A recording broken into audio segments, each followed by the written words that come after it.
Good afternoon, everyone, and welcome to the sixth session of Eco Week 2024, and especially to our session today. So it's building sustainable communities. My name is Antonia, and I will be your host for today. And if you've seen any of the other sessions, I'll probably have been your host for those too. So today, before we start off, I'm just going to chat a tiny bit about ECO-UNESCO itself. So ECO-UNESCO was founded in 1986 by a group of young people, and our aim is to empower the young people who are involved with us to help protect the environment. And we're also proud to be one of UNESCO's affiliated clubs and a Sustainable Development Goals ambassador. So it's actually Sustainable Development Goals Week this week, so that's why we aligned it with Eco Week. And while you guys are there, if you wouldn't mind just letting me know where you're tuning in from, where you're watching from, or also how many people are participating, that'll be great. So any questions in the meantime as well, you can just pop them in the chat and we'll get to them at the end. Or if you have anything else, you can just raise a hand and unmute yourself. So today's session is linked to SDG 11. So there you can see all the 17 SDGs down on the bottom screen. So that is building sustainable communities. And today we have Veronica Ryan from Cloughjordan, who's going to talk to us about all about their EcoVillage that they have. So I am going to pass it over now to Veronica. So if you want to fire ahead. Okay, thank you, Antonia. No Hello, worries. everybody. My name is Veronica Ryan. I'm the Education Officer here in Cloughjordan EcoVillage, and I am going to share my screen so I can show you my slides.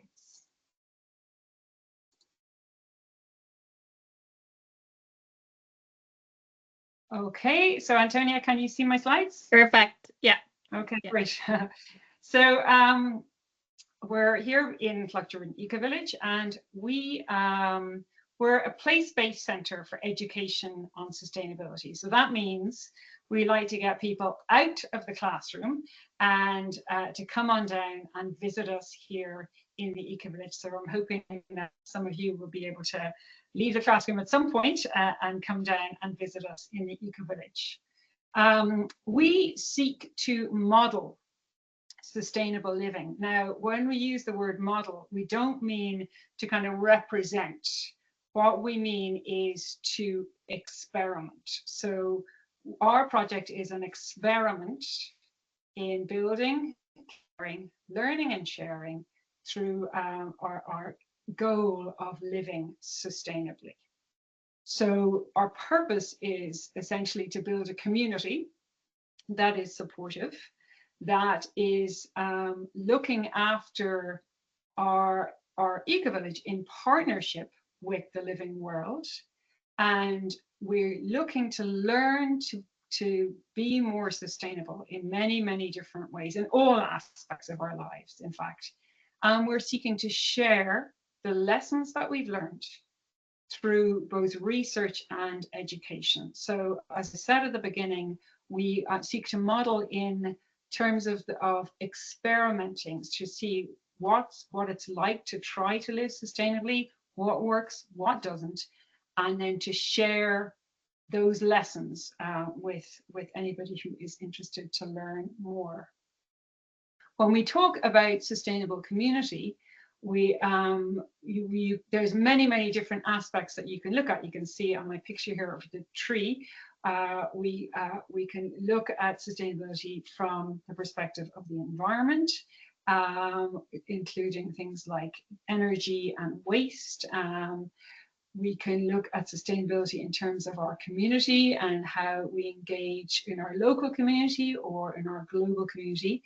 We can look at how we are sustainable from an economic perspective, like how we generate income, where we spend income, and cultural sustainability, which is how we look to thrive as is differing types of community, both human and the living world as well. So the life on Earth that we share our planet with. So we're looking to experiment to live sustainably in many different ways. As Antonia has already pointed out, we're focusing today on Sustainable Development Goal number 11, which is Sustainable Cities and Communities, which you'll find throughout my talk that in fact we touch on a lot of other of the SDGs as we seek to address the challenges that we face in modern society today. So we are a living community and an educational project. So at the moment we are 120 people and living in 55 homes. Now we've been around for about 25 years. We originally were a group of young people living in Dublin with big ideas as to, and a lot of ambition and energy for making change. And the idea that we wanted to pursue was to build Ireland's first eco-village. And we wanted to do it, most importantly, cooperatively. So we wanted to do it together as a community, not with one person in charge telling us all what to do, but to basically make decisions together as we progress through our goals. Because the way we saw it was that, as I said, this was an experiment. There wasn't necessarily one right way of doing what we wanted to do. So we wanted to work together to find the best way to move forward. So we bought land in Tipperary. See on the map here, it's a 67-acre site, which is actually situated right beside the existing small village of Cloughjordan. When we bought the site, it was actually previously a farm, so it was very good quality fertile land. There is good quality land in Tipperary. And before we did anything else, we had to think long and hard about how we were going to lay the site out. So we made a decision to plan the development by dividing it into 4 main areas. One, clustered housing, which you'll see at the bottom part of the map there, which would be closest to the existing village of Cloughjordan. The second is to the right of the map there, which is our enterprise area, where we have our energy building and various businesses. We have a community farm you see at the top of the map there, and everything to the left is our community woodland. So we made this decision to divide the land in this way before we even got started. Because our plan was to experiment, to learn new skills, to try and improve on different things that we were doing, before we started to make any work,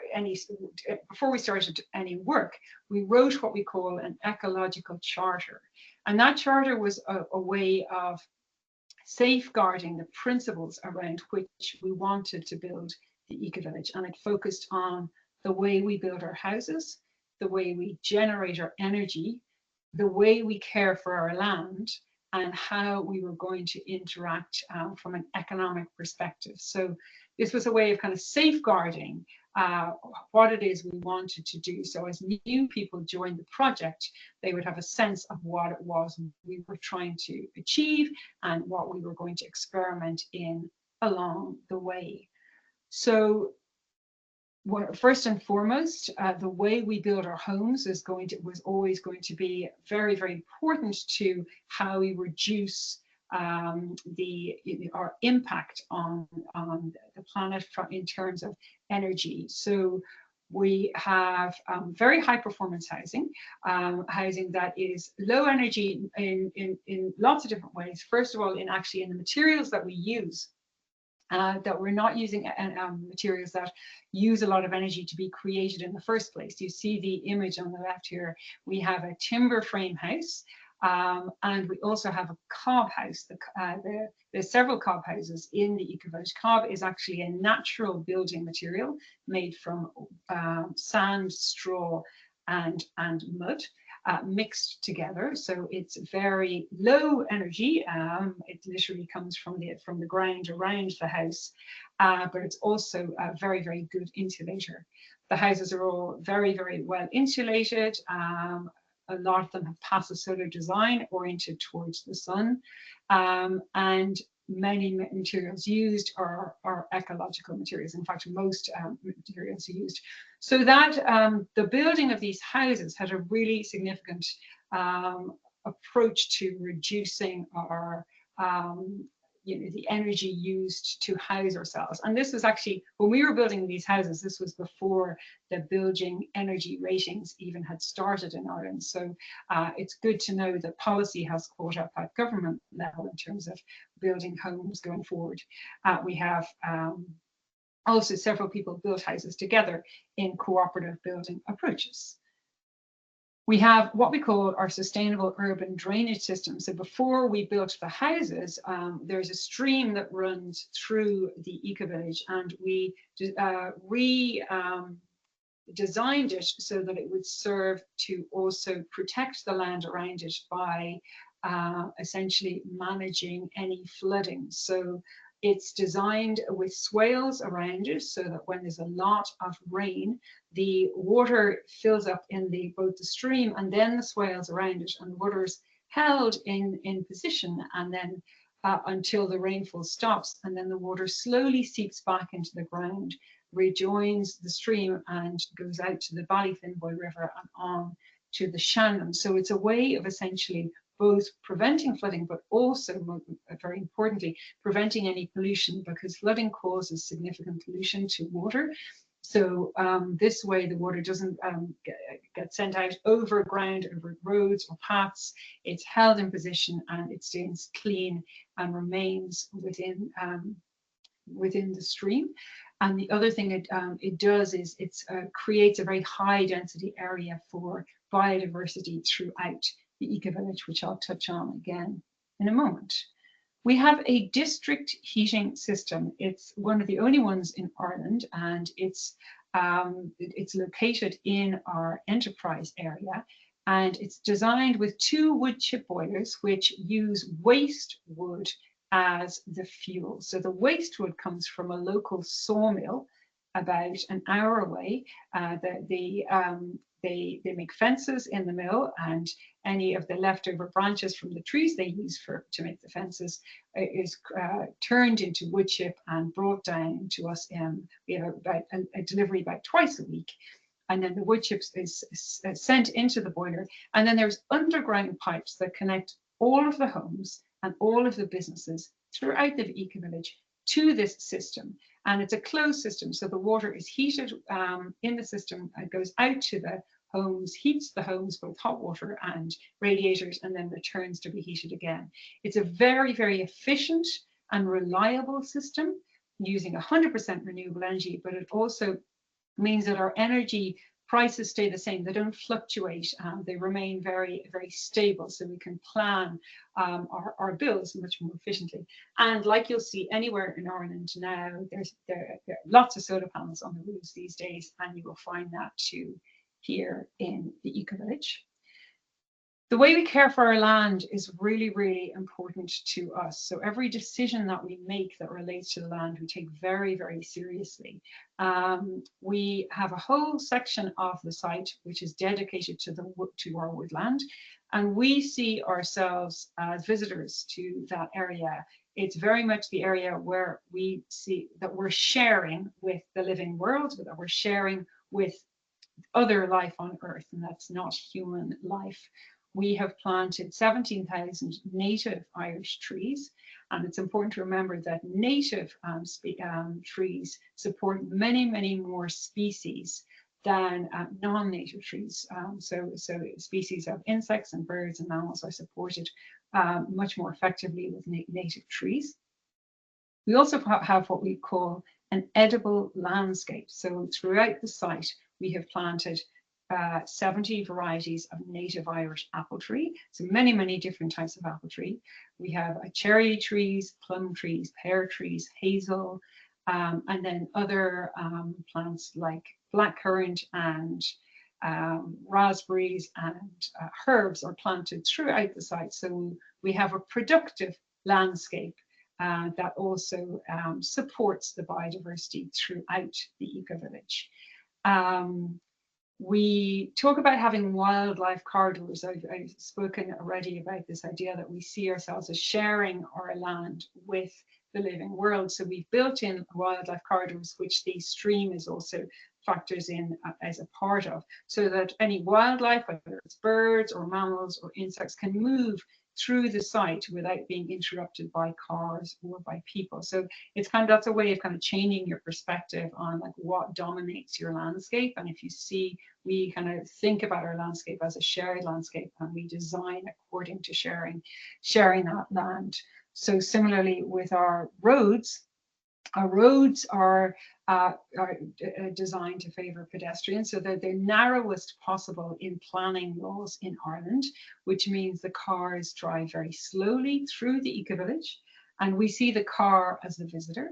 And so we've designed our car parking places set aside from the homes and houses within the eco-village as a way to support community interaction. So you park your cars a little bit away from your house, you walk down paths, you interact with your neighbours, you help your neighbours out, you have more opportunity to interact and not be dominated by the car, which we're well used to in urban settings.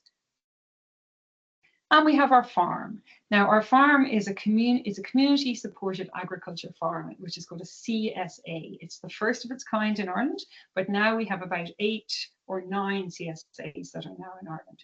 So a CSA is a member-owned farm.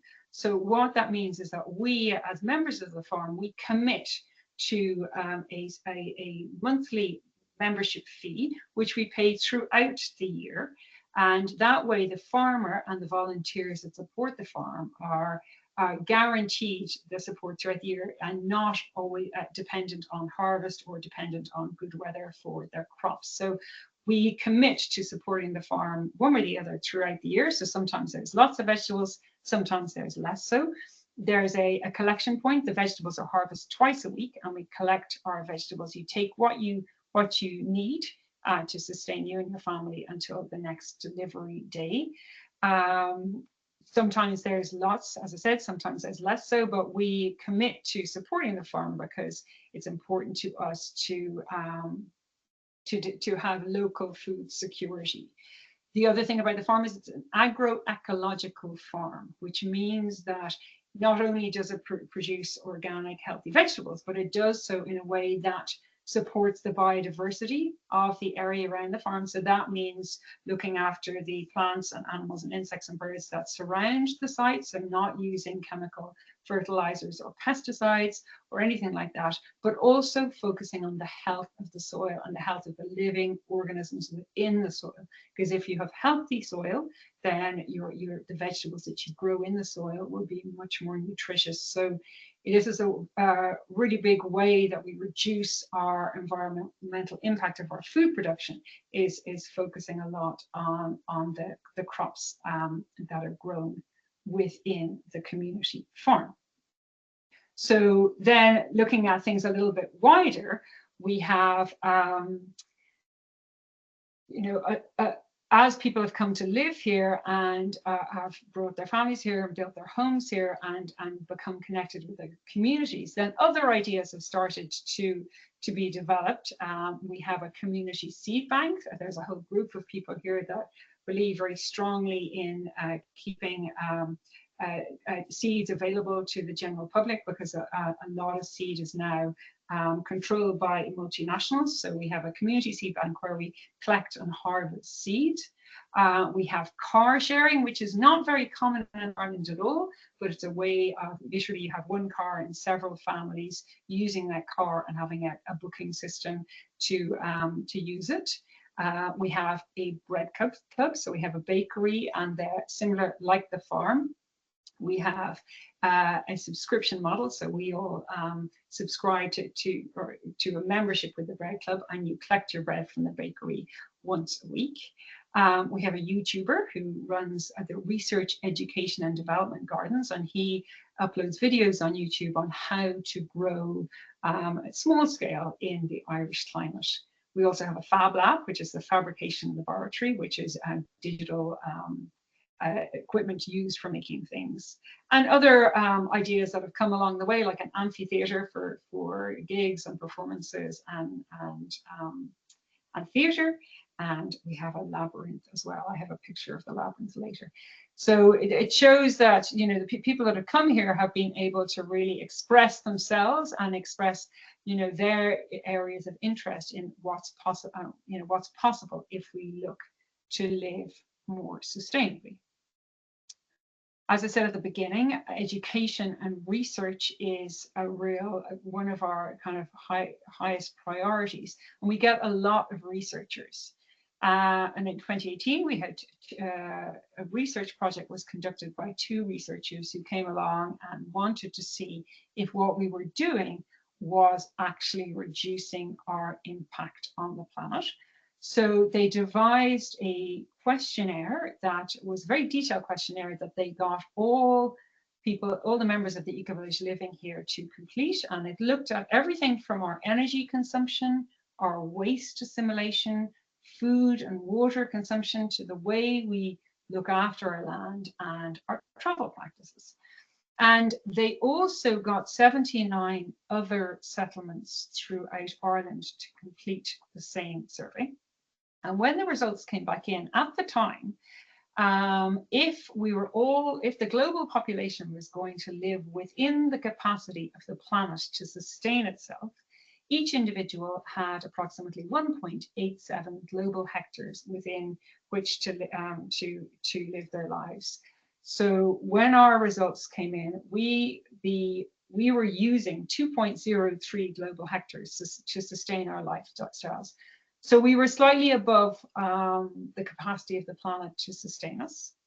But what was interesting was that the average Irish settlement came in at 4.35 global hectares, which meant that we would need 2 planets to sustain the lifestyle of your average Irish citizen, not somebody with an extravagant lifestyle of any kind, simply you know, your average Irish citizen was their lifestyle. You would actually require 2 planets to sustain their lifestyle. So what that research project really meant to us was that we were on the right track. The choices that we were making were actually significantly reducing our impact on the planet, but we had further to go as well. And that's something that remains very important to us as we continue on our experimentation and making our plans for the future as well. So, for example, we have just been awarded funding to build the first of its kind biodiversity friendly street lighting here in the EcoVillage. So at the moment we have no street lighting of any kind, which we love because you can see the night skies very beautifully. The county council don't like it so much, so it's a requirement of the county council that we build or that we install street lighting. So the street lighting that we are going to be installing, it has 3 unique features. One is that it only shines light downwards. So if you're ever driving through the countryside towards a city or town, you will notice that it's the orange glow above the town or city. And that, of course, is light pollution. And light pollution is happens from street lighting, where the light is just being shined up into the sky. So we will be preventing light pollution by only shining our street lights downwards. You're also saving a huge amount of energy because you're not unnecessarily lighting the sky, so you're protecting the night skies. And then the third element is that the lumen that we will use in the street lighting is designed to not interrupt the nighttime activities of nocturnal animals and insects and birds. So it's essentially biodiversity friendly street lighting. So what we're hoping is that once we have this installed, that the village of Cloughjordan will look to upgrade their street lighting to match this biodiversity street lighting, and then we will use that as examples across Ireland to for other towns and villages and cities. We also are fostering other collaborations and networks, and what's most important about that is that we don't expect people to be going out and building eco-villages across Ireland. What we want is for every community in Ireland to see themselves as an eco-community, and so we work to make networks and collaborate with other organisations doing similar work so that we can connect up these nodes around Ireland and support all communities to be more sustainable. So what that means from your perspective is essentially, if you look at it, that if we want to make change, the research suggests that change happens when 25% of the population wants change.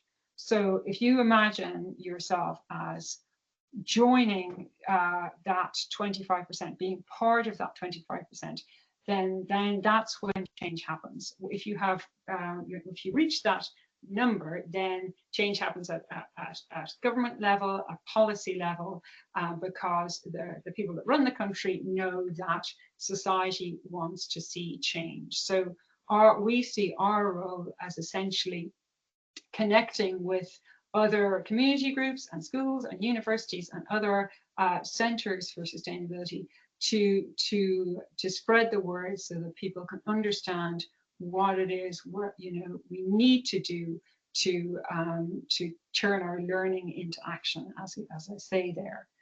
So back to you guys and to you working in your school and in your homes and in your local communities. To be part of that 25% in building sustainability into your community. As I said at the beginning on my first slide with the tree, there's many different ways that we can look to make change in our lives, whether it's the choices that we make through participation and engagement, and that means either supporting local activism or local groups making change or doing work, whether we're making choices in our own health, in terms of our own health and well-being, whether we're making choices in terms of our economic choices, where we spend our money, how we spend money, what it is we focus on in terms of what's valuable. Ecological integrity is what I spoke about earlier in terms of awareness of the fact that we are sharing our planet with the living world and other life on Earth. So there's many different ways that we can imagine and consider sustainable community. And so for you guys in your school, I'm sure you've done a lot of work, as many schools have done, around taking action to ensure your school community is more sustainable. Now, I've got examples on the left, which I'm sure are very familiar to many of you. I'm sure a lot of you have school gardens. It's one of the first steps that any school can take in terms of yourselves or your communities. A lot of communities are looking at having pollinator-friendly zones. Wildlife pond, this is a photo of a wildlife pond that we've recently built in the EcoVillage. But there's also things that you can make, changes that you make in your own choices, like, for example, whether you're walking or cycling more, using public transport more, carpooling more. Then obviously you all know what recycling is, know what composting is. How can we move that on to upcycling and thinking about what we own and whether we can fix what we own or whether we can repurpose what we own instead of always purchasing more new things. So there's ideas like clothes swaps and repair cafes that schools are starting to do now. So for you as individuals, both in your home and in your school community, some things will feel more right to you than others, whether it's activism or making change yourself or supporting other, groups making change themselves. So I think the best route into making change is to find what you feel comfortable, which makes sense with you, for you, and to make those first steps and those changes. And then what happens is, as you take, a few steps and you build on that, then, you commit to making change, then you will meet others who are also looking to make change. and you will build on the work that you started from wherever point you start. And I think that's something that's very important to remember as a community, and it's something that we remember a lot, is that it's celebrating where you've come to. So just on Saturday, we just had what we call our Féile Nanu, which is our community apple festival. As I mentioned, we planted 70 varieties of native Irish apple tree. There's over 1,000 apple trees now in the EcoVillage, and at this time of year, each one of those 1,000 apple trees has many, many apples on them. So we harvest the apples, we press them, we have apple bake competitions. We come together as a community to celebrate the harvest. But what we're actually doing as well is actually kind of celebrating where we've come, how far we've come, what we've done, because it can be very hard sometimes, making decisions as a community can be hard, and similarly for you in your communities, in your school communities or at home, making change can be hard. But if you build on your change and you take, positive step forward, you will build on that. And then it's important to celebrate where you've got to, and then you can continue on your path to finding out what sustainability means to you personally and to your community. So I'm going to end with this slide, which is actually a photo of our 7-circuit labyrinth that we built in the EcoVillage, and it's a special place where that we use to meditate and consider our place in the world. And I'm sharing it with you as a way to kind of to encourage you to get out there and consider change, but also to know that no path is ever straight, and it's actually the commitment that we make as individuals to make change, that once you set off on that path, you may not know where it is leading you, but if you stay true to what you believe in, then you're bound to learn a lot along the way, as we certainly have done. So I'm going to stop sharing now and maybe open this up a little bit so we can have answer some questions or have any conversation. Cool. Thank you so much, Veronica. Yeah, if anyone does have any questions, you can either unmute yourself if you're happy to do that, or you can pop questions in the chat.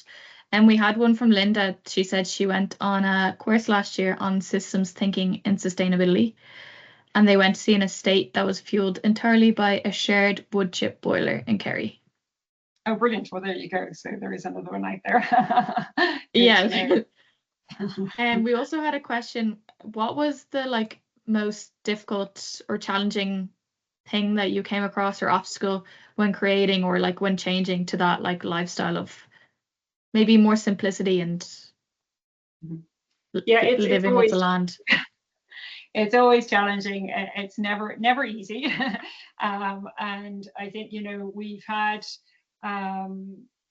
I think when I describe the fact that we don't have one person in charge, that we as a community we make decisions together, and there's when you do that, when you approach things that way, then you do end up making progress as a community together, bringing in all voices. But things takes more time, and because we don't have that many resources, we don't necessarily have experts in any one field. So when we took on some of the bigger projects, we found it very challenging to kind of, we needed certain expertise in terms of making decisions. We didn't always have that. So, relying on our small group of volunteers has been very demanding, and we've had several problems with the council in relation to building out the site. So we should actually have 130 sites total. So we're waiting on the county council to allow us to build the rest of our homes. And when we do that, we're going to welcome in another whole swathe of people, which will bring new energy, new enthusiasm, we've been doing this for a long time, and it was never our intention to not have new people join the community. So we're very excited for that to happen. But I think that's probably been the biggest challenge, that we have been blocked from building out the rest of the site for various county council reasons. But we're seeking to do that, to resolve that in the next couple of years. Oh, amazing. Yeah, I'd say that's probably the hardest thing is space, and then trying to get all the bits together. And I'd say I think you cover this a tiny bit though, like just simple ways of making one step to become more sustainable within your community. And I think it can be quite a daunting task that people see there's so much they could do, so then they do the opposite potentially, or they might not do anything. What would the simplest task do you think would be to make your community more sustainable? I really do think it starts with you, within yourself, that if you say, okay, I commit to being one of that 25%, that's the first step.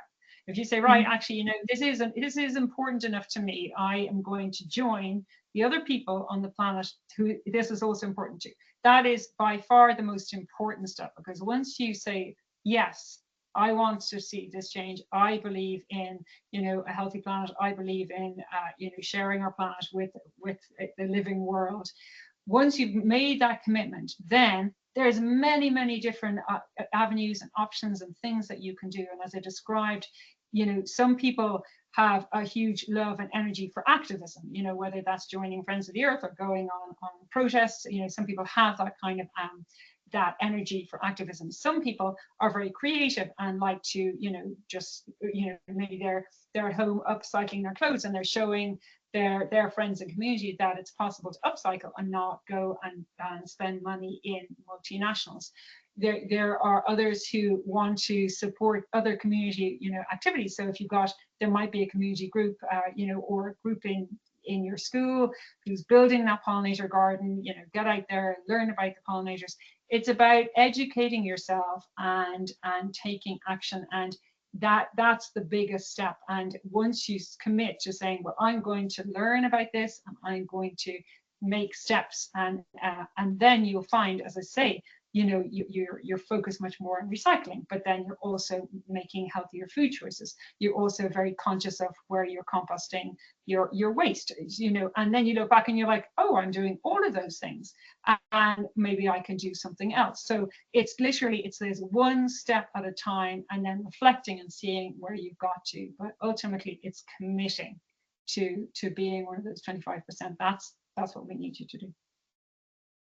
Yeah, and then if you would have contact details you'd like to share as well, we have a question in the text or chat box just asking is it possible for you to share contact for collaboration potentially? Absolutely, yeah. We have a website, and my email is education@thevillage.ie, and our website is thevillage.ie. Yeah. So okay, very amazing. And always delighted to welcome schools to the EcoVillage to show you around. Yeah, I can only imagine. It's quite cool. It sounds quite cool as well. And I know you host events as well in that area. So I think it's good awareness. And so thank you so much, Veronica. Thank you. That was unreal. If anyone does have any further questions, you can pop them in the chat for now. In the meantime, I'm just going to take over if that's okay, and just segue on of how you can get involved. So if you are trying to get involved in any form of activism, or even just taking that one quick step towards environmental education, or just a little bit about sustainability. At ECO-UNESCO, we have our Young Environmentalist Awards, which I work on. And so it's free to enter. It's basically an eco action project, and that it means that you're taking action. So what we'd like to see is basically you come up with a project, and then the aim is for you to raise awareness about that specific topic. And then we have our workshops. So they're either online or in person, depending on what your preference is. So our workshops, they can travel to you all around the country. And so the best way to contact them is through bookings@ecoUNESCO.ie. And then we also have our youth groups. So this is also free of charge. And our youth groups are our Youth Climate Justice Programme. So that's currently running. So that's a bit more of advocating and the activism side. So you're able to lobby against politicians, TDs, and you will learn more about using your voice in that sense. And then we have our Youth for Sustainable Development, which is a 12-week online programme. So that is in person in Maynooth, Drogheda, Galway and Dublin, and then online for everyone else if you did want to get involved. We would love to hear a little bit about your feedback from today. So I have pinned it in the chat as well. So if you guys do have any feedback from this session or any of the previous sessions you might have attended, that'd be great to hear because it's really good. That means we can do these in the future and we can keep facilitating these. And hopefully we've all learned something from today. And then just for the rest of the week, so today is Wednesday, halfway through, we're nearly there. And then we have Thursday and Friday that are still left. So you guys can still register on eventbrite.ie. So just go to the ECO-UNESCO Eventbrite. You can still register your way. And finally, thank you so much. If you do want to get in contact, info@eco-unesco.ie. And Veronica, what's the best way? Sorry again, is it online for you? The website, thevillage.ie, or education@thevillage.ie is my email address. Okay, perfect. Thank you so much, guys. If you do have any further questions, you can email myself or contact Veronica, and we can get in contact with Veronica as well. So enjoy the rest of your day, everyone. Thank you. Thanks, everyone. Bye now. Bye. Thank you.